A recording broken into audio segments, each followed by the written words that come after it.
Hey coaches, what's going on? Coach Eric, Coach Mark here, coachestrainingroom.com. Happy Memorial Day if you're in the US. Hope you're doing great. We are excited to be here live with you today. Hope you're having a nice day off. It's beautiful here I'm specifically in Michigan, the United States. It's about 80 degrees, 75, 80 degrees here. Been outside doing a lot of work.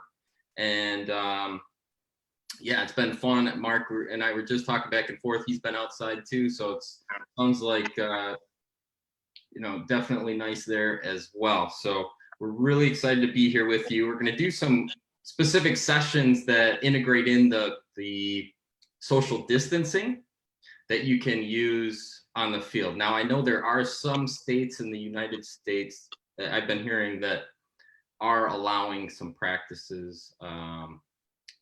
I don't know about games yet, but I just don't know how they could do games. But I think one of the states is Oklahoma. But say hi in the comments. Let us know that you're here, coaches. Let us know where you're from, what age teams you coach, and then what state you're from, or what country, what state, and if you are currently allowed to do practices or games. Let us know in the comments. We'd be very curious about that. And then we'd, like to hear your experience with it so far, if you are allowed to be out on the field. So today's session, like I said, is we're just going to share some screen share with some sessions that you can do with integrating the social distancing, so everybody can be safe, your players can be safe, you can be safe as a coach, and we can still have fun and build some skills. So my name is Coach Eric. I'm Partners in Coaches Training Room with Coach Mark here. And he's in the UK, I'm in the US, and we appreciate your questions in the comments. Go ahead, post it there. And we are live, just double checking. Good, perfect. All right, so thanks for the thumbs up, the shares. I've been coaching and training for around like 13 so years so far, and been doing a lot of online trainings, got over 9 million views on YouTube, just love it so much, and started coaches training about 8 years ago with Coach Mark. So it's been a blast, phenomenal growth. It's been exciting to see the emails and the comments, the posts of coaches that have used some of our sessions and seen their teams improve and improve their coaching ability overall as well. So really excited to be here with you. Coach Mark, how you doing there in the UK? How's things going there? Yeah, doing pretty good, thanks. The weather here is beautiful as well. It's a bank holiday. It's a day off work for everyone here in the UK as well. So yeah, the sun's been out, the weather's been perfect. We're allowed some social distanced meetups with family members, people from different households on a really sort of restricted scale. So yeah, been to see some family today, caught some sun, so that's been nice. It's obviously just everyone's trying to return to normal in a way, but just being really sensible with it. So it was good to get out of the house a little bit. And yeah, so thanks if you are joining us live. As Eric's just touched on there, we've been doing this for a number of years now, Eric and I, and it has been it's been a real journey for us. We've learned a lot ourselves. We've managed to impart some knowledge on others, and just be able to grow as a community. Speaking to my dad earlier, he reminded me actually that my coaching journey started a lot longer than my soccer days. I was actually, he found in clearing out some old stuff, an old junior kickboxing coaching certificate that I had from years gone by. So there's my fact of the day. I was actually a qualified junior kickboxing coach before I was a soccer coach. So it was clearly in the blood there to eventually become a coach of soccer. So coaching soccer now for 10 years. My journey took me across the States and as well within the UK, coaching all levels, and really focusing more in the last kind of ever since Eric and I have been working on Coaches Training Room, but before that as a coach mentor, helping to coach coaches, to coach players, and not in a way that's as Eric and I preach, our way is not necessarily always the way. We just try and take as much knowledge from other areas as we can so that you can apply it to your own knowledge. We're not trying to suggest that just doing everything that we say is going to better you, but taking everything that we're putting into digestible form and applying it to your own style is certainly going to help you improve and help you grow. So that's the plan with Coach's Training Room. Thanks. I learned something new about you, Mark. I didn't know about yeah, I guess I forgot that one as well. So, very cool. Very cool. Yeah, I'll come up with a fun fact next time we do it live to think about something you might not know about me or others might not know. Well. You got a week to prepare. Yeah, definitely. I gotta think of something good though. That's a good one. Yeah. We got some people jumping on the live. We got Kirsten saying hello. We got Coach Tiffany. She's a coach of CFC U14 girls, Claremont FC. Thanks for joining us, Tiffany. Thanks for being here. We got Coach Martin at Garland, Texas U18 U10. We got Martin Ortiz, or I'm sorry, I already said him. We got Coach Sacco joining. We got Coach James. All underage football canceled till September here in Ireland. Hard but understandable. Wow. Okay. So thanks for that, guys, because we don't know everything that's going on. So it's great to hear what's going on in your area of the world, and because it just gives us more information and more knowledge. Because I know it's different everywhere. It seems. I mean, even in the U.S., there's specific states have different. It's up to the governor to figure out what they want to do. Allow sports. With James, I suppose the season would run similarly to ours in England. Is the summer months. I suppose in the States as well. There's not a great deal of organized team sports over the summer. So on one hand, it makes absolute sense, if there's not going to be the chance to reschedule the things, and then I suppose if you just set those boundaries. But yeah, that's interesting to hear, James. Thank you for the update. Definitely. Yeah. So from the feedback that we've been getting, we're going to do a screen share with some sessions that you're really going to enjoy. I feel we both feel you're going to enjoy these. We're going to do some screen share with the sessions and walk through them. Coach Mark is going to teach through it, and any questions, go ahead and put them in the comments. We're really excited to share these with you. And maybe even a little bit later on, I'll put a link once we finish through the session, probably later tonight or tomorrow, where you can access the sessions later on. I mean, outside of the video here. So, all right, ready to rock and roll, Mark? Yeah, definitely. So really, just before we start sharing the screens and everything, there's not a whole lot of there's maybe only 3 or 4 sessions that I'll give with a couple of variations, just something to kind of give us a taster of what to expect, because it might be, and again, it's going to differ wildly in areas, in countries, in particular states, even in particular districts of the country. But what we're going to probably find is that we're allowed to do certain things. It might just be individual skills training. It might be that we're allowed small group work. I know that the English Premier League have started training back again now, and that is very much, you're talking about, they're going through such regular testing, but there's no contact. It's like groups of 3 or 4 separate groups, separate stations, and a lot of rotations. So we'll perhaps, what I've kind of given you within these sessions here is a little flavor for perhaps guided by just what I've seen from how the Premier League are restarting, particular ideas, and perhaps how it could be applied to a wider scale. Ultimately, it's going to be decided by your own governing body, your own area, as to what's allowed. So it might even be that we can't even necessarily perform the sessions that I'll show you. However, even for when we get back to in season, these will be useful for you then. And there's no reason why you can't break these sessions down further still. So it's just, one or two people and a rebounder.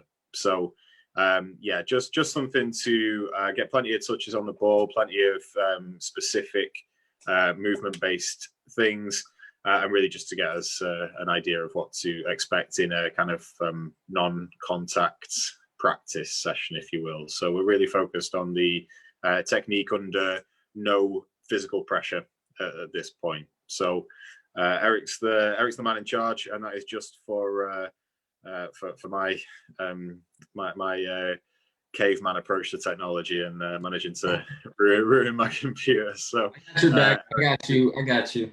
Hey, and also coaches, feel free to share this to your group, your team. If you have a group page for your team, feel free to share this. It'll stream it live there as well. I'll keep it there. Feel free to, if you click that share button, it will share this live to your, your personal page if you want, if you have your players on there, or you can share it to your group page as well. Thanks for the thumbs up, the hearts, the new, I think there's a new caring emoji, I believe, too. So that's right. Facebook keeps upgrading. So yeah, all right, let's rock. So it's going to be the passing and finishing session first, Eric, if you can. Okay, here.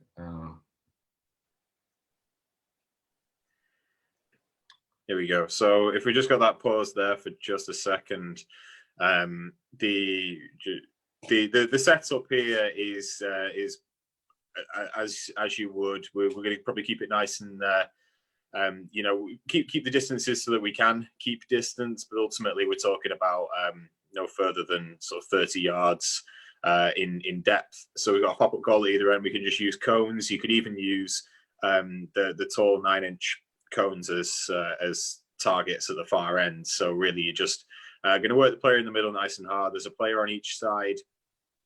So if we just focus on the right hand side of this session is going to be the one that moves for this one. So the right hand session is the one that's going to move. We've got 3 players working together. It's going to be a little 1-2 with the side player, and then the same on the other side before setting them for a shot. So I'm just actually going to let it play through, and then I'll start to explain what happens. So just, there we go.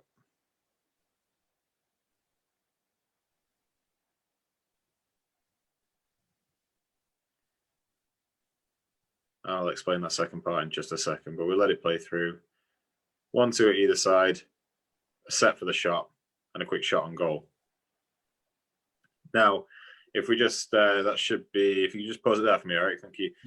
You'll notice in the middle, so both sides will be going at the same time here. So you could keep both lanes going. That's 6 players. Keep them, you can keep them apart so that everybody can safely distance, but also get the right touches. So you'll notice in the middle part where the 2 players are who are starting with the soccer balls, they both have a cone either side of them, one blue and one red. So once the passes are being made, those players are going to turn and face each other. Okay, so while the ball moves to the other side, there's still something for those players in the middle to do. So the ball moves to the other side, they make a 1-2 pass, and then they're setting themselves for the shot on goal or the pass at the cones. Those 2 middle players are going to jockey. There'll be a coach somewhere in the middle who's going to call out a colour. Okay, and when they call out the colour, those players have to move around the cone. So if they shout blue, or if, for example, in the example shown, if they were to shout red, the players would have to move to the red cone before moving forwards to the other person's blue cone and joining the other side. So what's going to happen is they're actually going to, based on the other person's reaction, swap around and join the other field. So they're going to be the ones that are moving, and the players in the middle are going to be working nice and hard. So you may be running, you're going to have to keep a collection of the soccer balls in the middle. But again, it's a little bit of, so you're going to have a little bit of reaction session in the middle there after what's going on. But put simply, it's a short sequence of passes, getting your body position right, and then setting for a shot. And in the middle, a footwork reaction. So we're moving to the red side, and then we're swapping fields, and we're working from there. So do you want to play it through once more, Eric? Yeah, absolutely. Yep. And I'll say Coach Paul joined us as well. Thanks for joining, Coach Paul from Canada, from Windsor SC. Any questions, post them in the comments as well. We're watching those every time they come in.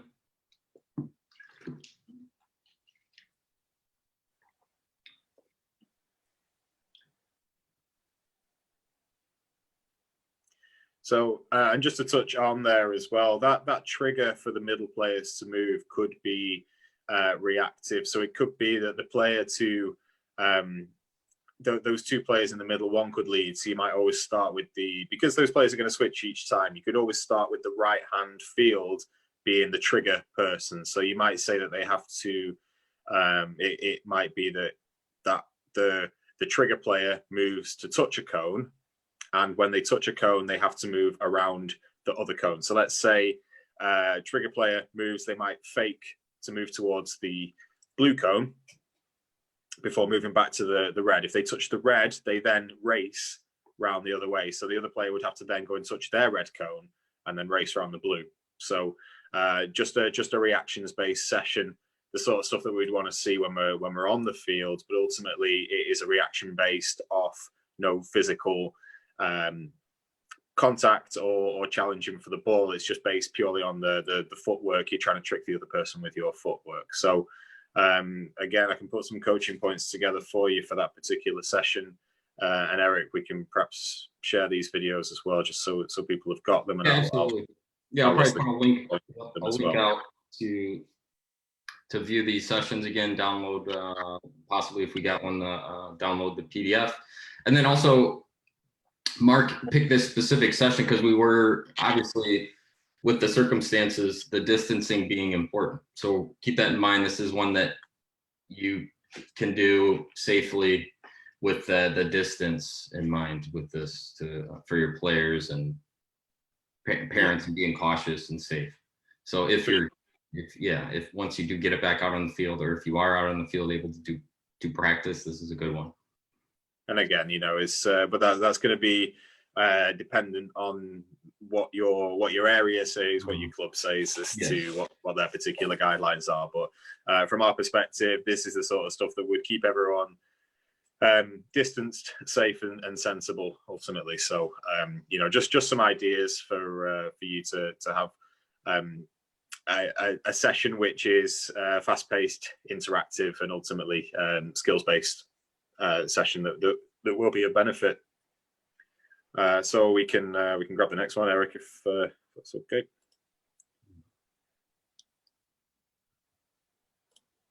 Passing variation. Yeah, there we go. So this is just a couple of field setups. You wouldn't necessarily. I mean, you could always. It might be, as I say, when we start to return to soccer, it might be a stations-based setup that we have. You might be able, if you've got the field space that would allow it. It might be that you could have 5 stations, and of your group of 15, you could have 3s there, or 1 station free at all times, and have groups of 4 distance, and it could just be various techniques in isolation or small group work under no pressure. So I've just given you a couple of passing variations here. If we look at the rectangle with the red. With the red players, the right-hand side of the screen here, that's going to be a series of short and long passes. So that is a diagonal pass, and then a knocking the ball down the line. So we can press play on that one, Eric. So it's a lofted pass to the other side, dropping the ball off. Just play through nice and quick. If you just pause it there for me, Eric, or the other one will start going. Okay, so just to talk about the red session here, you're looking for a lofted pass. So you're trying to chip the ball up for your teammate on the opposite side to control first time. Now, in an ideal world, if we're talking realistically here, when we're on the field, if you were to knock a ball across field, players will be able to reset around the ball for when it lands. So for a long ball, you can expect pressure around the person receiving the ball. So we need to support around the player who's receiving the long pass, because they're going to need to make a pass off to relieve the pressure. If we can make that pass off first time, even better. So you're looking for a nice chipped ball across field to the receiving player. If they can just knock the ball down the line with a first time pass, so actually control the ball into the path of the player down the line. And that could be, you could be talking an 8-yard distance between those two here, and perhaps a 15, 20-yard chipped pass across the way. So it is a long, short sequence.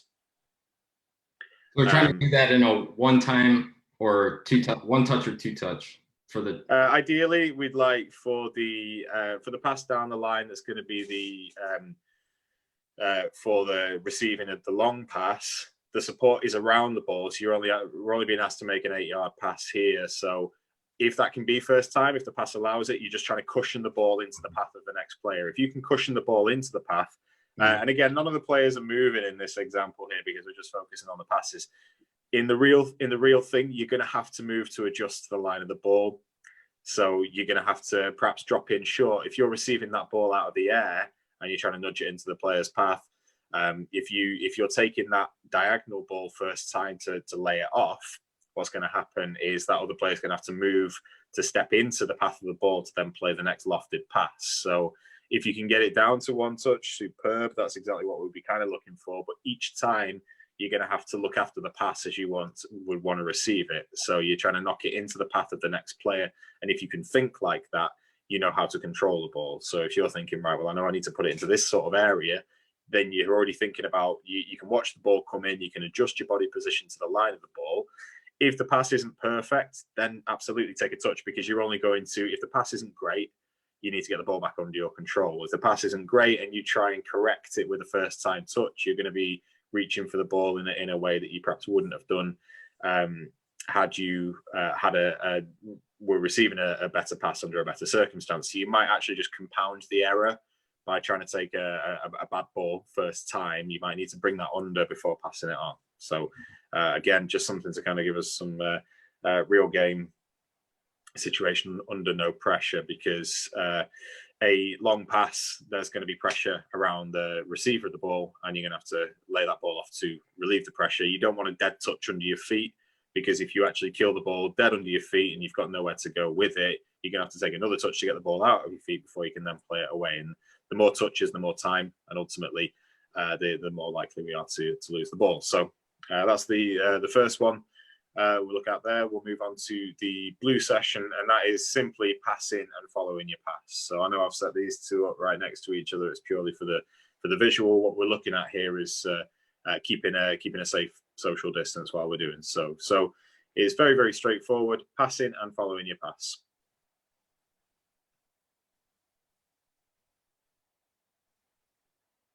You notice how we need to add a fifth player into that session there, just to keep the session flowing. Wherever there's anybody moving to follow their pass or make a movement off the ball, just to keep the area balanced, we've got that fifth player in there. So these could be changed in any number of ways. You could have it where there's you could make the passes diagonal, and you're passing and following your pass diagonal. It could be again, you're chipping the ball down the line. You could really, really mix up the variety of the passes. You could make the area smaller so that you're working on quicker passes without necessarily moving. It could just be that you've got two squares side by side, and it's actually a competition. It's a race between them to knock the ball around the area. You can have it going clockwise, counterclockwise, whatever it'll be.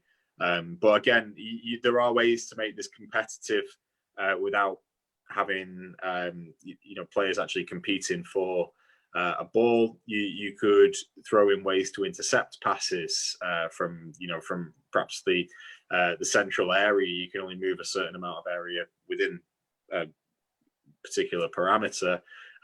But again, there are ways to make this competitive without actually competing for the ball. It could just be as simple as adding a little bit of pressure, adding a time limit. Anything like that will get players engaged and just make those passes quicker. But it's ultimately about, when there's no pressure, making sure that we can add things like movement off the ball. So you're really, really going to have to take advantage of the colours of the cones that you have available. It might be that as soon as a player's made a pass, your one condition is they need to go touch a red cone or step on a red cone with their foot. Again, it's about being sensible. But yeah, it's going to have to be ways to get the players to look up at their surroundings, to know, okay, well, I need to go and I need to move around this cone after I've made a pass. And that is the same sort of thing that we want to see them doing in a game, is when there's a player around, they need to move to find the space. So you're just kind of creating that awareness in a way that is is non-contact completely, and you're just trying to replicate some of those in-game things, but without the the natural pressure that would come with a standard practice session. So counterclockwise and clockwise. So they're absolutely, yeah. You know, we could go. I sometimes it's easy to say, okay, just use your left foot, just use your right foot, but sometimes the pass doesn't allow it, and then it becomes unnatural. If you were to use the setup clockwise, and you're asking a player to take a directional controlled touch, if the area was going that way as we're showing it here, Eric, so clockwise, the natural way to receive the ball would be with your left foot, with your back foot, so that you could play the ball with your right foot. So if you were actually going to go then counterclockwise, naturally you would be receiving the ball with an open body with your right foot, which means naturally you'd be playing the ball with your left foot. So I'm not going to give them that condition. You can by all means, but just by changing the direction of the play actually favors more naturally the other foot. And again, you know, we want to be testing a range of passes here. Lofted balls, so control out of the air, we want to be looking at as well. These are the sort of things that we can really sort of tie into sessions like this. Excellent. All right. So coaches, if you have any questions on the sessions we did today, we had a lot of requests for coaches that like the screen share, and especially when we integrated, well, all three, the sessions like this, and then we also did some game analysis, screen share, and which I found out that once I put on YouTube, YouTube doesn't like that too much with the real games, but it's all right. Yeah, we are, of course. Yeah, that will be a little copyright or with the real games. But anyhow, yeah. So we're gonna try to do more screen share like this. Let us know any questions you have. We know you're from all over the world, all different areas. Some in the States, some not. So let us know what's going on in your area. We'd love to hear from you. We're here for you, coaches. So let us know how you're doing. We got Coach Craig Marsh on as well. We got Coach Vusizizwi. Sorry, I probably butchered that, but I'm trying to do my best. He's CPC under 13 boys. Oh, South Africa. Excellent. Great. Thanks for joining us, coaches. Appreciate that. I hope you enjoyed the couple sessions. These are recorded, so you can watch them a little bit later. I'm watching the comments over here on the side. Thanks for sharing, the thumbs up. Definitely try to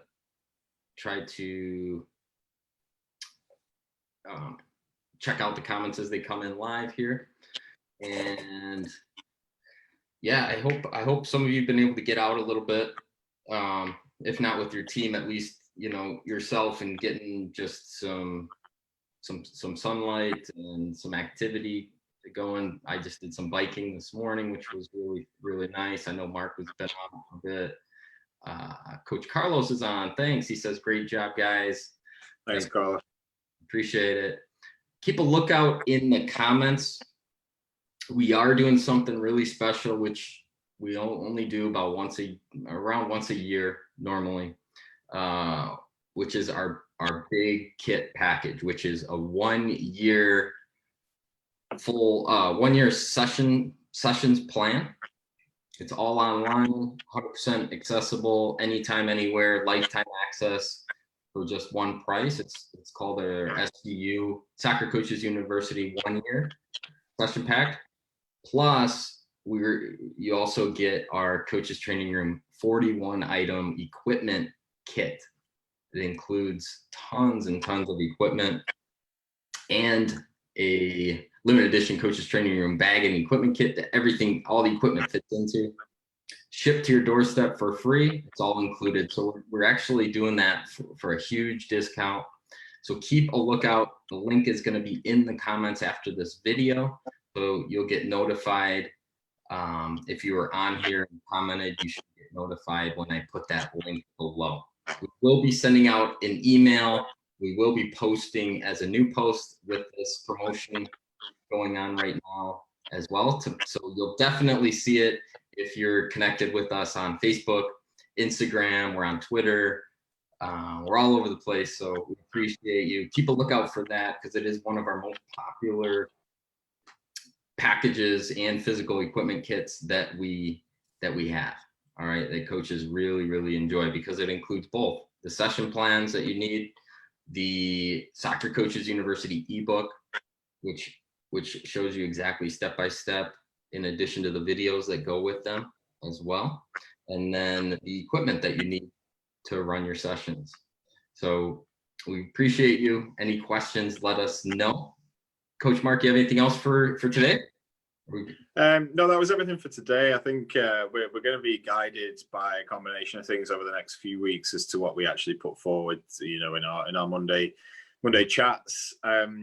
Ultimately, you know, we have to get a little bit creative with what we present, because we're not talking about anything that is happening right now, because there's nothing happening right now as far as or, you know, very, very little. So we're going to be guided over the next few weeks by anything that you are suggesting. We want to know how they are going to reintroduce sports by regions. So we're going to be guided by you a lot. So we really, really do appreciate your feedback on this, even just to keep us in the loop, so that we know how to actually, you know, it helps us in putting the next part forward. It's, you know, if we know how they're actually going to start to release this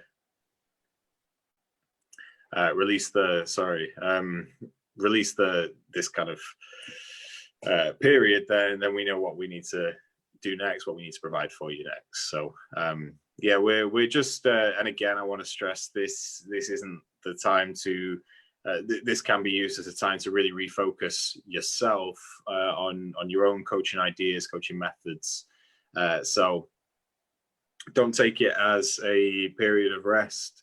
It might be a period of rest from the field, but that doesn't mean that we can't pick up a book and read, expand our own knowledge, and things that we can apply to our own coaching methods. So yeah, absolutely, just keep soccer at the kind of forefront of your mind, because fingers crossed, it's only a matter of time before we are back on the field as we were. Yes, yep. And I know a lot of you coaches are itching to get back out on the field. And as Coach Mark said, we want to be prepared. So what can we do right now? We can educate ourselves, we can learn, we can read. So dig into this kit that we have. And then also there's tons of other books and material out there that's online that you can learn from as well. But definitely check out our Soccer Coaches University 1-year session plan kit, plus the Soccer Coaches University ebook and equipment kit. I'll be putting the link below. We appreciate you guys. Stay safe out there. Let us know how it's going with you. Let us know what's going on, if you're able to go out on the field or not, because we're looking at you and what's going on where you are to guide us as well on what we're seeing here on the live. So we appreciate the feedback, the comments, the shares. Thanks for sharing it to your group, your team. Feel free to use these videos as you wish. That's what we're here for. We're here for you. Share it, teach it, walk through it with your teams, watch it with them, and you can pause it and do a live yourself. So we highly encourage that right now. Keep contact with your teams during this time through Zoom, through the technology, which is how we have to do it right now. All right, thanks so much, coaches. Check out the link below. I'll be posting in a few. Take care, and we'll see you next Monday. Bye for now.